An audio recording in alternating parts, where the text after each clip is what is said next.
G'day guys, Chris Story here. This is my 2021 AFL Grand Final Preview, so let's have a look. So in this preview today, I'll be going through obviously both the Bulldogs and Melbourne, and at the end I'll have a tip as to who I think will be the eventual winner, so stick around for that at the end.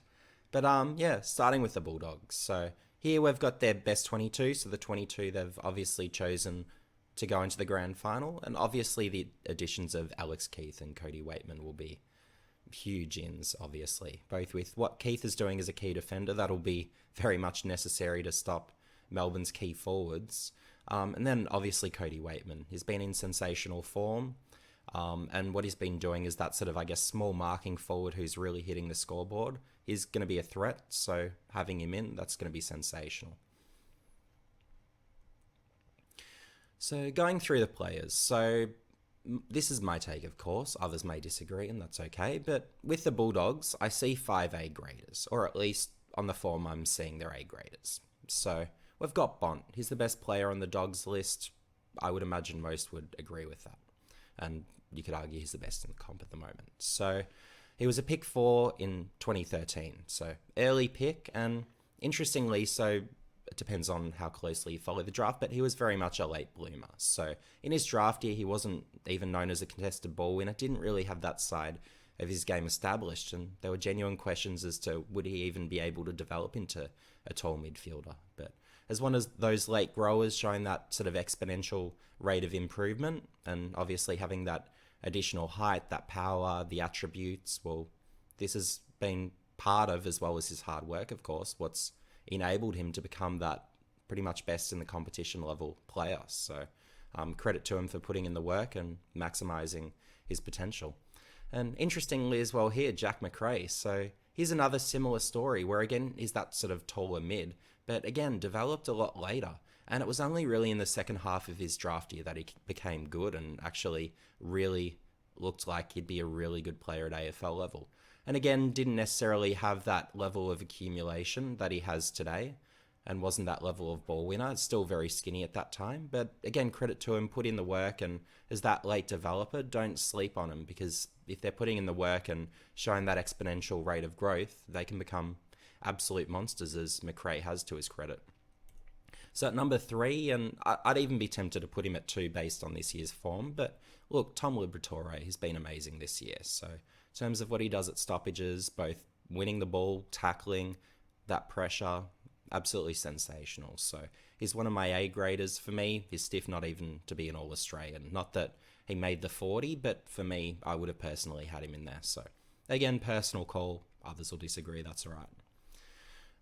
And then Aaron Norton, so pick 9, 2017. So in his draft year, of course, he was tearing it up. Actually, I should say before I go on to Norton, with Libba, he was bid on quite a bit earlier than this, but the Dogs, of course, in 2010 had the 2 father sons. They had Mitch Wallace, who was actually bid on first, then they had Libba. And of course, with how the father-son system was set up at that time, well, there was no point system. So it was really, if you had a pick, it's really just your next pick you would be taking them as father-sons. So the Bulldogs really had a big opportunity there and really took advantage. So yeah, that was a pretty fruitful draft with those 2, and in particular what Libba's been achieving over the years. And this year, obviously, probably his best year of his career for mine. So yeah, it's been sensational. Then we've got Aaron Norton. So pick 9, deservedly went there. I thought he probably could have gone a few spots earlier in his draft year, but yeah, what he was doing in the waffle at league level, so he was actually a key defender as a junior. And look, he always had that sort of strong contested marking, really had the performance there, great athlete then as well. But yeah, the way he's transformed into that key forward is a credit to him and the work he's put in. And of course, he also had that endurance base as well as a junior. So having all those weapons, he was a shocking kick as a junior, still isn't a great kick. But yeah, look, obviously he's been able to make it work as a key forward. And look, you could put him as a key back and he could be one of, if not the best key defender in the comp. So you do have that optionality. But yeah, of course, when you've got a great key forward, it's understandable to keep him there. So, and for me, A grader. Again, others might disagree, but for me, he was one of the best key forwards this year in the games he played. So, and in particular during the first half of the season, sensational. And then Bailey Smith. So some may not rate him this highly yet, but I do, and really his last few games have proven it. So new role for him, playing outside. As a junior, of course, he was an on-baller, really that sort of inside mid. He was comparable even to Sam Walsh in his draft year, and I actually rated him one spot ahead of Sam Walsh in my draft board that year, rightly or wrongly, but I just saw him as that ultimately better midfielder. And seeing him sort of freed up, sort of being that, I guess, outside offensive runner, being able to impact games the way he has, it's really worked with the Dogs. And for me, Smith will be really one of the X factors in the game, where obviously seeing him really being the match winner in both of those two finals for the Dogs and just influencing games, hitting the scoreboard that much, well, yeah, he's a problem. So, for me, really in the last few weeks, he's elevated himself into that A grade standing. And it's great that he doesn't have to play inside now as well, because obviously with the Dogs, you've got all these inside midfielders who really want those minutes on the inside, and they really need it to be effective. So if Smith can be on the outside, be that real sort of offensive runner, that high impact sort of guy, well, that's sensational. That really helps them a great deal. In the B grader category, so some may have Bailey Dale higher than I do, but that's a personal preference thing. But credit to him, of course, for really being able to transform his game this year. He's shown signs, of course, in the past as a forward, but being able to switch back and really generate the drive he has out of defence has been sensational. So for me, look, if he was more of an interceptor, that's probably what I'd say to move him up to an A grade standing. But look, if he developed that, he'd be there. But for me, look, B grader, but nearing that A grade category. For me, is that sort of not quite All-Australian calibre, but nearing. Is a very, very good general defender. So, particularly with that drive he generates. Josh Dunkley. So, look, maybe on another team he could be an A grader if he had that more prominent midfield role. But of course, when you've got the likes of Bont, McRae, Libba, look, it's just hard to give him the minutes and the prominent ball-winning role that he'd like to be that effective. So, given that he's in the B grade standing. And interesting fact. So of course he was eligible as a Sydney father-son in his draft year, but the Bulldogs basically made the bid. Sydney didn't want to match. They really just didn't sort of see him necessarily as that list fit. Just given really they had such a strong midfield at the time, but of course that's a miss on their part and opportunity to the Dogs obviously, and great capitalisation on that move. And then, of course, Adam Treloar. So I should also add traded from Collingwood here. And, of course, he was also with Greater Western Sydney before that. But, basically how he got drafted. So he was one of Greater Western Sydney's underage 17-year-old concession picks, so of which they had 12. So other notables top of mind, so he had Jeremy Cameron, Dylan Shiel. GWS did get a few good ones through that method. So... And, look, he doesn't have necessarily the explosiveness that he had when he was with Collingwood and even before that with Greater Western Sydney. The last probably 2, maybe 3 years, he's really lost that. But, still prolific ball winner, prolific accumulator. And he's probably a little better defensively than he used to be as well, to his credit. So, but solid B grader, excellent mid. Anyone would want him on their team, as with a Dunkley for that matter. And given they're really, I guess you could say, you've got your top midfielders there. If you've got these guys as your next bracket down, well, it just speaks to how incredible the Dogs midfield is. So it's just that simple. Cody Waitman, he's really elevated himself, particularly the second half of the year. Again, as I was saying before, is that sort of small marking forward. A bit unorthodox in his style, but of course he plays sort of a lot taller. And it was the same as a junior as well, and that's why I was a bit unsure about him, where he's not quite that key forward.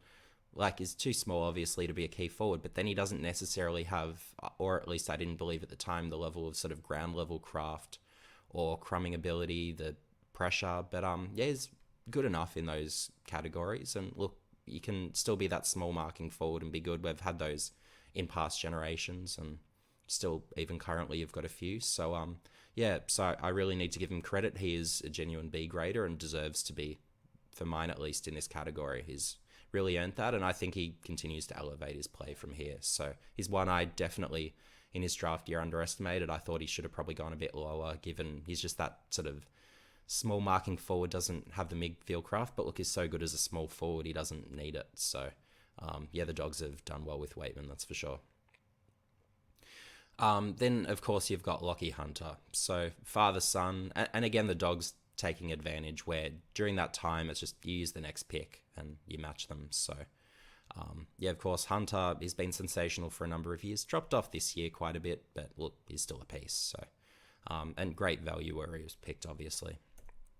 Alex Keith, and even additional to these notes I could add. So he was one of actually Gold Coast's sort of, I guess, pre-listed picks where he had the opportunity to join them. But yeah, he chose cricket. So only later on, of course, he joined Adelaide as basically a mature age rookie there. Yeah, and then obviously he was having success there, but went over to the Dogs, and yeah, has been obviously terrific with the Dogs as well. Not able to sort of intercept as much, being asked to play more of a lockdown role, but yeah, look, he's been effective. So he absolutely deserves credit in this category.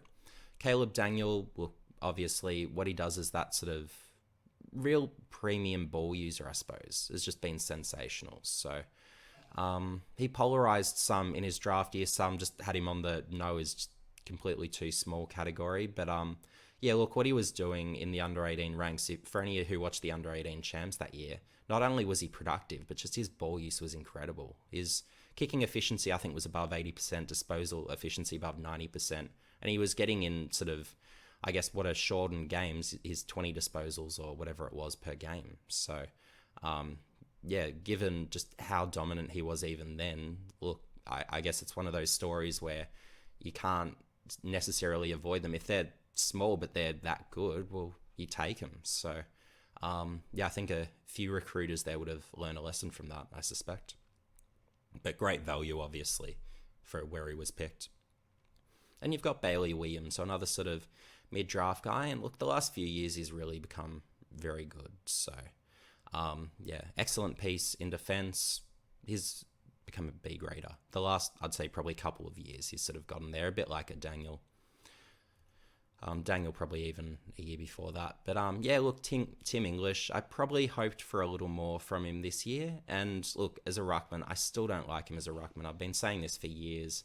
Look, if there's a boundary throw in and you've got English there, he just doesn't even know how to read where the ball's going to drop. It's just, he looks completely lost through there. But obviously what he does around the ground, how much ground he covers, skills, he's got the contested marking. He's a weapon. It's just knowing how to use him and use him optimally. So whether that's as a tall wing, maybe he even moves into becoming maybe a key defender in the future. There's a few options with him to really maximise his game. And whether it's as a key forward, possibly he's fine as a key forward. But yeah, I almost like him maybe a bit more up the ground, maybe even in defence. So there's a few options there, given particularly the Dogs' defence is just pretty weak in terms of the key defenders. The general defenders are sensational. But personal opinion there. And of course he was taken as an overager. So a late developer there. So yeah, he really came good sort of those...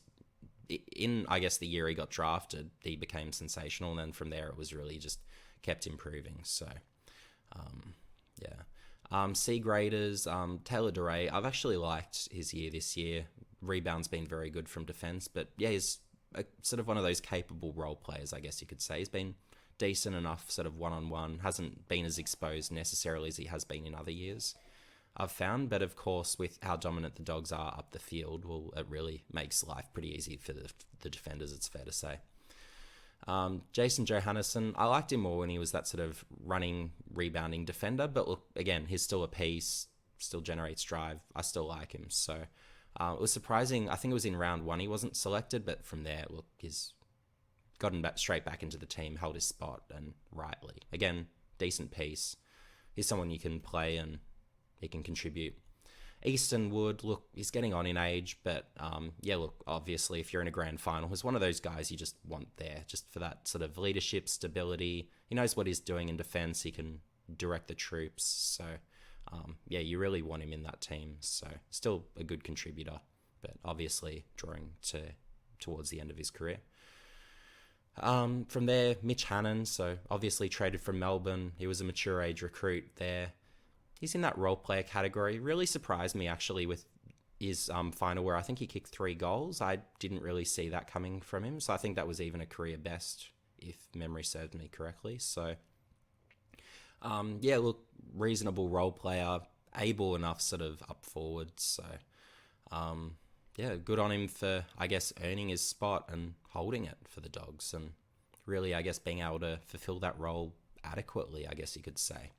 So, and then Stefan Martin. So, look, he's gotten hurt a lot this year, hasn't really been the player he has been in recent years, and really last year for Brisbane, he was pretty shot, but of course his history. So, traded from Brisbane, before that he was actually with Melbourne, so as a preseason draft pick, and he was a mature ager. So, one of those guys where when he was with Melbourne, look, he was always hurt, but then interestingly with Brisbane, he became quite a durable player and really excellent through the rucks. So, and for quite a long time, he was one of the better ruckmen. Probably not quite top 5, but one of those next best few anyway. So, yeah, he's had a sensational career. Obviously, look, maybe he goes on next year, maybe he doesn't. Dogs have a decision to make there. But yeah, look, having him in the ruck instead of Tim English is a positive. So having him there, it does negate Max Gawn somewhat. Whereas if you had Tim English would be in trouble. He absolutely leaks impact to Max Gawn every time. Whereas a Stefan Martin, look, I think that at least can dull the impact of Max Gawn somewhat. So having Steph Martin in there is an asset for mine. So that makes things a bit more competitive. From there, I've gone down to D graders. So look, for me, these are guys that I'd just prefer not to have to play if I was the selector, but each to their own. So Josh Shackey, look, he's been sensational in the VFL for those that don't track the VFL. And obviously, I should say in here as well, so traded from Brisbane. So you've got another who was traded. And obviously, look, in Brisbane in his first year, he was actually reasonable, but from there, he just lacked that improvement year on year. So as a junior, what was his profile to see him go pick 2? Well, of course, he was that near 2 meter guy now. I think he actually measures in at 201. So obviously had the height, had a great under 18 champs. He led the goal kicking, had some huge goals total there. But yeah, just dead eye in front of goals, had the endurance, and having that height as well. You had scouts really sort of drooling all over him. But yeah, look, for me, I had him a bit lower. I probably had him in his draft year around 7. I just thought there are others that were safer picks and had done more. I thought pick 2 was probably reaching at that time. And yeah, look, from there, he just didn't really improve and hasn't really improved with the Dogs much, though this year is probably his better year. And really in the last little bit, he's looked able enough at AFL level where you don't worry too much. So yeah, if he has a good grand final, look, maybe you'll have some saying he needs to be in this C grade category. But yeah, for me, it's just, is he a genuine best 22 guy who should get games for most teams? For me, the answer's still no. But it's just obviously with Josh Bruce out, Shackey's in, so it's his opportunity. So let's see how he goes. But obviously in his other finals, he's been reasonable enough, played a role. So let's see what he can do. And of course, you've got Rourke Smith. So he's had that awful injury run. So it's been hard, but he keeps coming back. Credit to him. And yeah, it's just one of those stories of resilience where it's just a nice story to see him be able to obviously make the grand final and be rewarded for all his efforts for all these years. He's been delisted a bunch of times. Bulldogs keep re-rookieing him, just giving him those sort of, I guess, next chances. So yeah, it'll be interesting to see how he goes, obviously. But yeah, for me, look, he's one of the obviously lower level sort of performers who I wouldn't necessarily have selected if I was a selector. But yeah, look, it is a nice story having him there, and let's see how he contributes as that sort of outside type, because he's not awful by any means, by any stretch.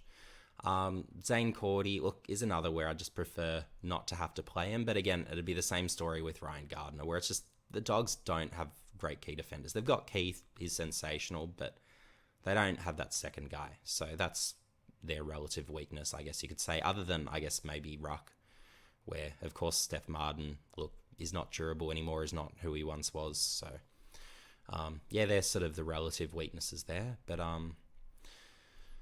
yeah, and then obviously, so going on from here, so some trade targets who rival teams could target, because with the Dogs, there's a dynamic where there's actually quite a few really good players who are outside best 22 at the moment, which is interesting. So you've got Patrick Lipinski, so he's out of contract. Number of teams rightly for that matter targeting him. So yeah, it's just he hasn't received that midfield opportunity that he could for other teams, and I really do think there's an opportunity there for a club to go pretty well if they get him through the trade period.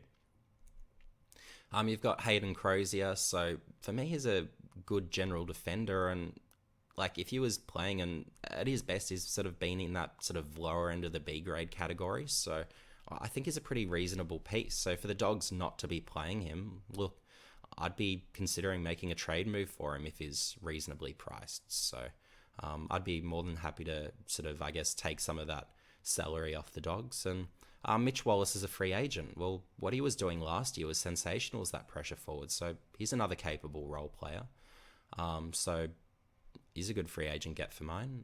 Riley West contracted, but yeah, he's been one of those mids where he's been going really well in the VFL, but you play him in the AFL and is relegated to being a small forward just because the Dogs obviously have such an incredible midfield. So here's another where there's an opportunity there.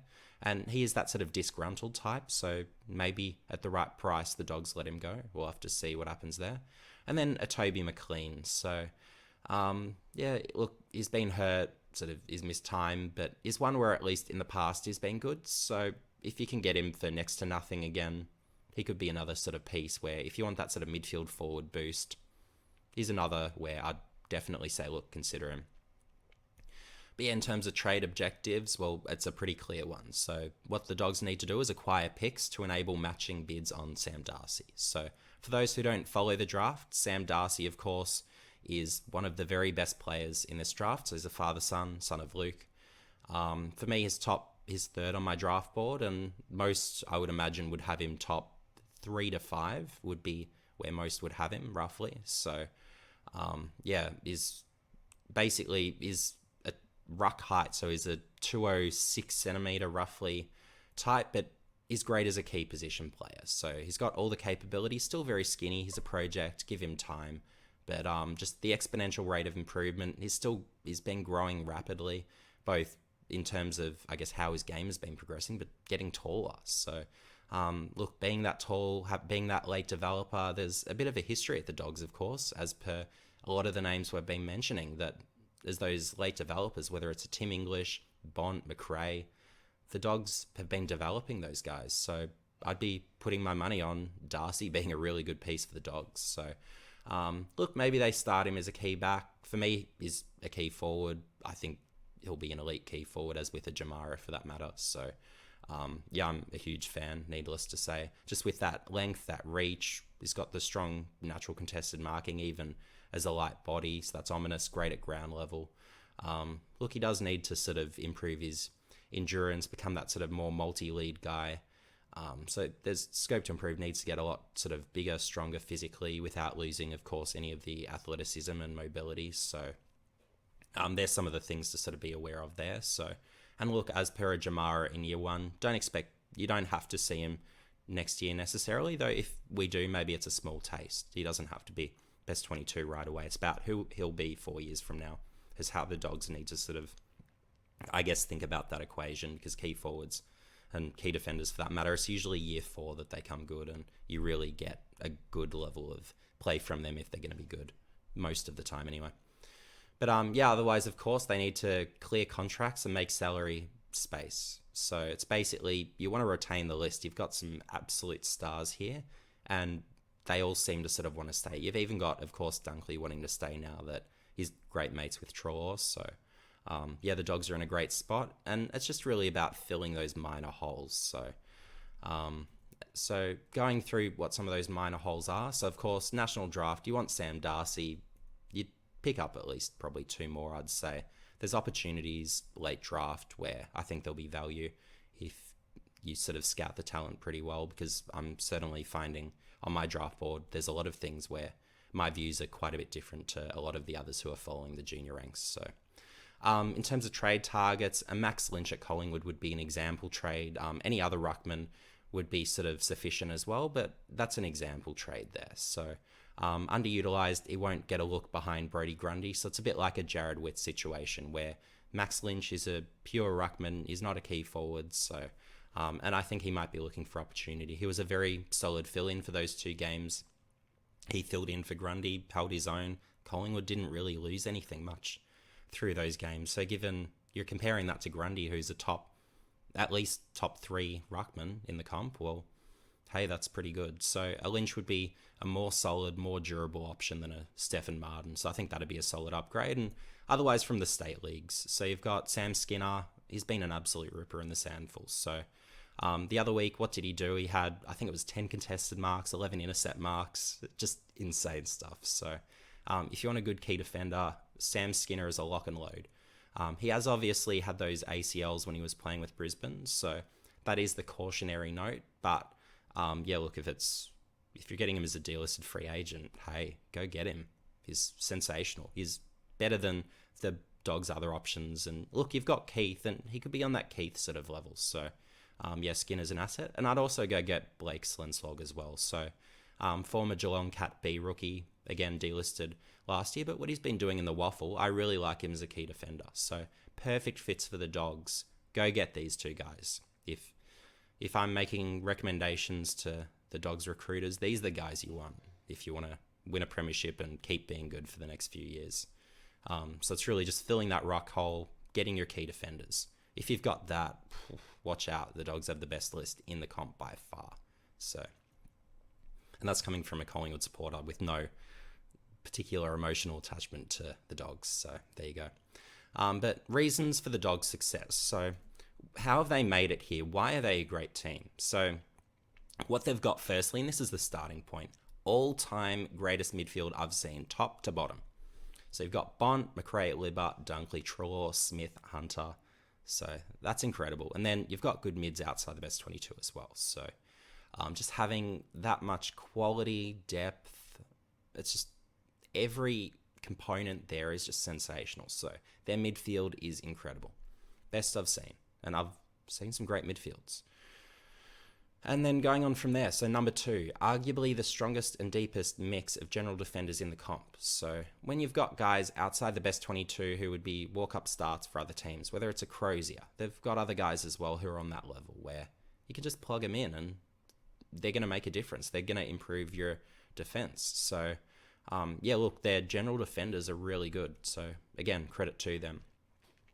Their list manager, I want to give great credit to and acknowledgement for. So Sam Power, he's been really sensational. So what's he done for a bit of insight for those who don't follow the trade periods necessarily? So you've got Taylor Duray, Sam Lloyd. Well, Sam Lloyd was kicking goals for the Dogs and he was a capable piece. And again, as with the Duray, didn't really cost anything. You got Josh Bruce and Alex Keith in the 2019 offseason. Big gets. Bruce, obviously sensational, and these guys didn't cost a lot. They were got for unders for mine. So again, really good recruiting. Adam Treloar, incredible. They paid nothing and got Collingwood to pay a heap of the contract. Incredible. So Stefan Martin, got him for nothing, is better than Tim English through the ruck. Is going to be more competitive against Max Gawn, certainly, than Tim English would be through there. So again, reasonable get. And then you've got Mitch Hannon. Well, I didn't have expectations of Hannon, but credit to him, he's proven an able-bodied piece at least. So, I can't hate there. Even though probably go back a month, I would have said, oh, Hannon. Ugh. But, look, he's had that big final, is an able enough role player. So, again, I can't sort of hate on that at all. So, number 4, you've got depth of quality outside best 22. Well, and these are just some of the names that I'd be saying teams could target. Well, you've got others outside that best 22 as well. So you've got, again, other names top of mind. You've got Ed Richards. Well, here's another piece. And again, Lathan Vandermeer, he got dropped for the final. Well, he's a guy that a lot of teams would love to have as well. But I'm sure with the Dogs, they'll be really strong in keeping those two, which is why I didn't add them to the trade targets list. But they're, again, 2 more capable pieces. So it's just really incredible how much the Dogs have outside their best 22. I think in terms of outside best 22 talent, the Dogs have more than anyone. So again, need to give them credit. And then there's been a bit of luck as well. So with the father, sons and NGAs. So you've got Libba and Wallace. Well, again, as I was saying before, they didn't really cost anything much for the Dogs. So again, it was just really, if a bid was placed on them as father, sons at that time, well, it's just you use your next pick. There's no point system back then. Same with Lockie Hunter. Zane Cordy, look, although I'm not necessarily a huge fan, well, again, another father-son, cost nothing. Riley West, for me, I think he can still possibly be a player at AFL level. So he could be a piece, and again, not too costly. You've got Buku Karmas, so he's shown some signs this year. Maybe he's developable. So he's a NGA. So we'll have to see what comes of him. And then, of course, you've got Jamara, pick one last year. Well, what's happened since last year? Well, the new rules are with NGAs that if it's a bid inside the top 20, you can't match them. So really fortunate timing for the Dogs. And yeah, they really got lucky with Jamara based on that plan of the AFL. So whether it's the Jamara rule and just came in because of that, well, who knows? But obviously having Jamara there, he can be an incredible key forward in the long run. If he applies himself, puts in the work, he can be a problem for a long time, it's fair to say. And he was big one for a reason. Just in terms of that inside 50 force through the junior ranks, I've never seen anyone who really instills that level of fear, particularly if he just flies for the ball. It's just it's just something else. So going through Melbourne, and it's not a predicted best 22. I was actually going to do this earlier in the week with a predicted best 22, but this is the actual best 22. And I didn't actually write it there. That's all right. But yeah, best 22 for Melbourne, and I can even get rid of this for you here. So who they've got. So we've got the team here, no changes. So not a lot to go through there. But again, going through where I rate them and, of course, where they've been drafted. So Petrarca, he was a pick 2. He was my pick 1 that year. Of course, McCartan went pick 1. So that's on the Saints for missing there. But just, of course, Petrarca, he had those dusty traits even as a junior. He was just that big body. You just hoped he developed that endurance. But he's now become, of course, that genuine mid. And as with a Bont, really, he's that probably next best in the comp for mine. So absolutely incredible footballer. So from there, Max Gawn, I've gone at number 2. He's that next best guy. Clayton Oliver, number 3. Again, the elite of the elite. So these are top 10 in the comp guys. So Melbourne really have an incredible top end, and they've obviously had these guys for a number of years now, and they've been there. So it's interesting that it's sort of taken Melbourne this long to become a good team, really. But moving down from there, so you've got Jake Lever. So of course he was traded from Adelaide, and of course you've got where he was originally picked. So and I should say as well, going back a few picks as well. So you've got Max Gawn in his draft year. So look, he wasn't anything special in 2009. He was a really speculative pick, but he was tall, and you just hoped he developed. So that was the case there. And then Clayton Oliver. So interestingly, he wasn't picked for the under-18 champs, but again, he was one of those where the second half of his draft year absolutely killed it. So as a result, he was number 2 on my draft board that year. So I think I went Hopper, Oliver, and then Wiedering at 3. So rightly or wrongly, Hopper probably should have been lower, but yeah, that's hindsight for you. But Lever, look, incredible interceptor this year. So, and he's been an incredible interceptor for a number of years. He's had his injury issues, but look, difference maker, A-grader for me. Stephen May, great key defender. Maybe could intercept a touch more, but look, obviously strong defensively, can generate meaningful drive from defense. He's awesome. Absolutely awesome. One of the best key defenders in the game. Cozzy Pickett. Most won't rate him nearly this highly, but for me, look, he was an All-Australian caliber small forward. He was doing Cyril stuff this year. What he was doing at ground level, the forward pressure, he's hitting the scoreboard, is a real difference maker. And for me, he's one of the major reasons Melbourne have made the jump they have this year. So just in terms of what we've seen stylistically. So with Melbourne, like, although they're still that dominant midfield team, what they're doing different this year is their forward pressure has been absolutely insane and led by Cozzy for mine. So, and of course with that forward pressure, what's it enabled the defence to do? Well, they're intercepting at incredible rates. So you've got those components that have filtered in, and then of course, if you're intercepting at a high rate, well, it's going to make scoring off turnovers easy, and that's how most points are scored in the competition. So that's what's really enabled Melbourne to become a great team this year. From there, B-graders, Christian Salem, sensational year, is a really good player. Nothing more to it. Here you've got Bailey Fritsch, so been really good forward. If he had more of a contested side, I'd be more willing to move him up, but for me, he's a B-grader given that. But of course, he's hitting the scoreboard at a crazy rate, and he's a real option inside 50, so Needs that B grade acknowledgement there. Jack Viney, sensational mid. For me, he's not an A grader, but he's a very solid B grader. You've got the leadership qualities, of course. Strong, hard midfielder, wins it, pressures like mad. Love his game. Love the way he approaches it. So, just a really good footballer. Tom McDonald, so he was a late pick in his draft year and didn't necessarily stand out then, but developed, of course, into a great key defender. And there was a period there of a few years where he was in that best key defender in the conversation. And then, of course, he switched forward. Had a few off years last year, and I was really saying at the end of last year, look, someone needs to trade for this guy. He's a really good player. People were underestimating what he can do. I was really strong on both he and Aliir being the best key position targets to go for in the offseason, and no one went for him. No one wanted to cough up the salary. Fair enough. But for me, look, Tom McDonald could still play. I thought he probably would have to switch back to get the best out of himself, but to his credit, he's really sort of, I guess, made himself again a really good player as that key forward, put in the work over the off-season, so credit to him. But I even think he could be a better key defender, frankly, than he is key forward. But Melbourne's defence is fine, so they just haven't had that need. But I actually like him over Tomlinson as a key defender, for the record. So, that might be a bit of a spicy comment, but personal opinion, of course. So Ben Brown. So how he was drafted, he was a mature age recruit.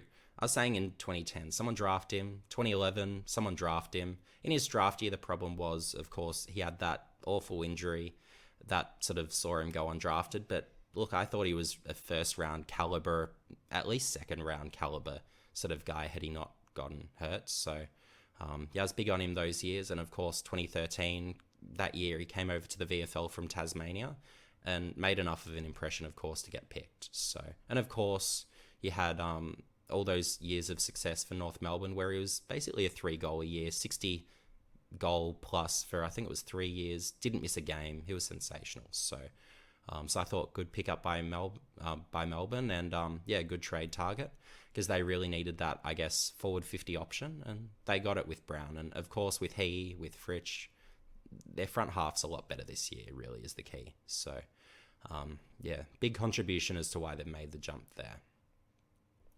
But yeah, with Brown, look, he had that slow start, wasn't able to earn the games. But for me, I've got the confidence in him to actually label him a B grader based on what he's done in the latter parts of the season. I thought he's really come good and become a threat. So, and I think he's become a bit more acclimatized as well with what Melbourne are trying to do, and they're really working through him a bit more, and it's working. So I think that's really one of the X factors where probably not enough people are really appreciating how good Ben Brown is. So I think he could have a big granny. And again, for me, he's a B grader. He's not a C grader. I think that's disrespectful based on not only what he's done in the past, but I think actually how he's going at this point in time. So even though obviously he wasn't in the team at the early sort of stages, and he wasn't sort of able to establish himself right away, I think he'll be good from here. Ed Langdon, so obviously covers all those meters. He's a really good piece. He's one of those sorts where Melbourne they could even do with another sort of something similar just for that additional sort of run, but really good piece. He's an asset. He's a B grader. Good piece. For two that probably won't get widespread appreciation, James Harms, his pressure up forward's been sensational. So, of course, he didn't like playing in defence previously. It just didn't suit him. Fair enough. But it's that sort of, I guess, half forward, rotating mid. He's really good. And with both these guys, Harms, Neil Bullen, their forward pressure has really been a key contribution. If you look at their pressure acts numbers, their tackle numbers, really high end. So although they're sort of those role players, they're really good role players. So I really want to give them kudos for how well they've been playing. They're really good pieces. Best 22 any team in the comp, easy. So they're guys I rate who a lot of others won't, but I'm sure those Melbourne insiders would have them reasonably high, I would assume anyway. C graders. So here we've got Trent Rivers. So really good piece, second year. He generates drive. He's a good piece. I think he'll keep improving and he'll jump up these grades, no doubt, in future years. Next year, I'd assume he makes the jump into the B grade category pretty safely. And the finals experience should bode well for him there. Luke Jackson, same story, still young. It's just his second year, but credit to him for making the jump he has this year into a genuine best 22 player for Melbourne. So, really want to give him credit there. Forward of centre, I wasn't sure of him, but it's really good to see. And ruckmen usually come on sort of in their mid-20s as well. So it's really impressive seeing how good Jackson is already as that second-year player. So I think in terms of the young ruckman in the comp, look, Jackson's one of those guys you'd be taking. Probably second, I would say.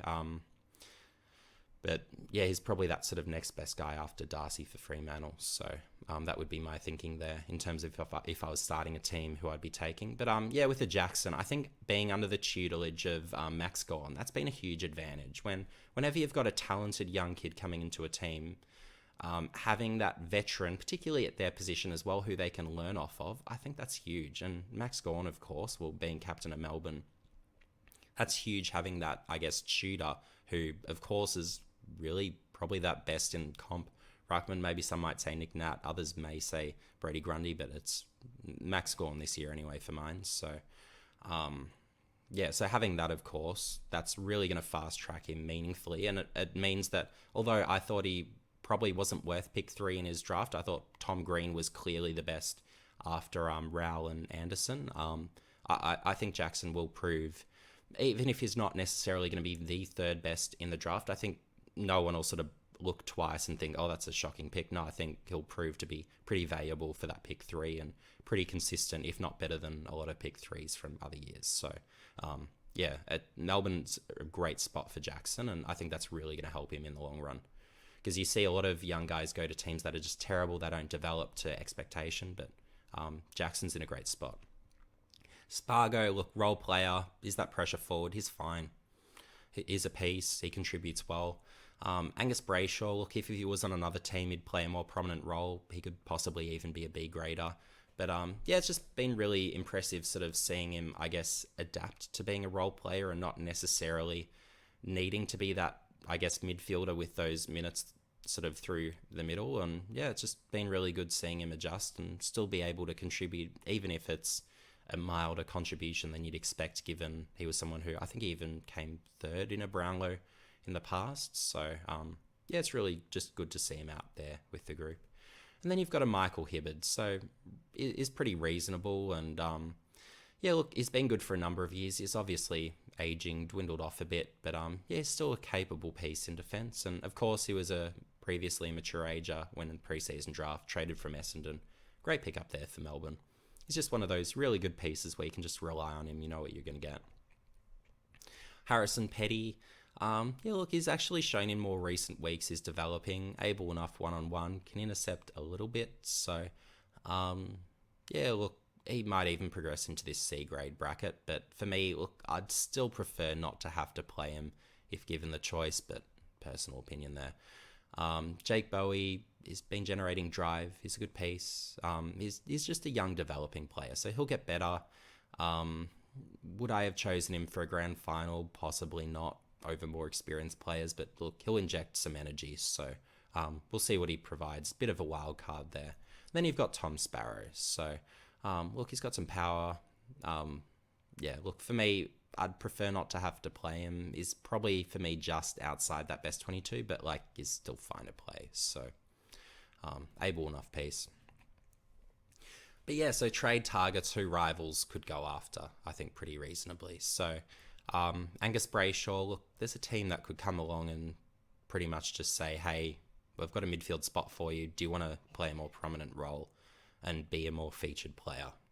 I think there'd be an opportunity where he could possibly say yes, and I think that would probably suit him better, frankly. I think being relegated to being a role player isn't necessarily his highest and best use, but it's just what Melbourne need, and I guess they need to allow others to play more prominent roles, given they do have other better midfielders. But yeah, I think there's other teams that could use him a little bit better and get a bit more from him. Sam Wiedemann, so he signed yesterday. He's actually one in Melbourne's situation I would have tried to have actually gotten rid of, honestly, for a profit. I just don't rate him. He's had probably, I think it's 6 years in the AFL system, and he hasn't yet shown at AFL level that he's an AFL footballer. So after 4 years, look, you should know how good they are, and if after 6 years they're not AFL standard, look, I'm just not interested at all. So there are a lot of Collingwood fans obviously being sort of, I guess, interested based on the Wiedemann name, but yeah, for me, look, is not quite AFL quality. He's more just, for me at least, by my estimations, he's just a really high-end state leaguer.